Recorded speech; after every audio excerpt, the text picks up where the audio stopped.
Pas du tout. Je suis née de parents français qui vivaient au Maroc. Ah, et donc, vous connaissez le Maroc Oui, à peu près. oui, comme parce ça. que mes parents y ont vécu de nombreuses années. Et donc, on y retournait, enfin, on y allait l'été. J'ai passé beaucoup d'étés d'enfance au Maroc. Et vous vivez encore au Japon? Non, depuis longtemps, ça fait ça fait 15 ans que j'ai quitté le Japon. Et pourquoi vous êtes allé vivre au Japon? Au Japon, parce que j'étais passionnée par la culture japonaise. Ah oui. Alors, je l'avais découverte grâce à mon premier mari, Oui. par le cinéma, les arts traditionnels japonais.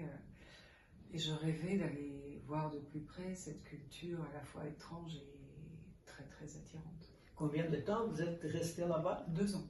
2 ans. 2 ans à Kyoto. Ça vous a beaucoup changé, le fait de vivre dans un pays si différent? Oui, profondément.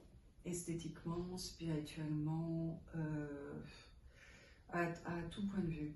Et ça a été une expérience, enfin, c'est pas très loin d'avoir été l'expérience la plus extraordinaire de toute ma vie. Même pour votre écriture, ça vous a changé? Alors, ça dépend de quel point de vue, mais je pense que ça a eu une influence, oui. D'abord dans les thèmes, puisque 10 ans après avoir quitté le Maroc, j'ai écrit le Japon. J'ai écrit 2 romans qui se passent au Japon, et que je n'aurais pas pu écrire sans ça. Et puis, ça a changé mon rapport esthétique au texte aussi.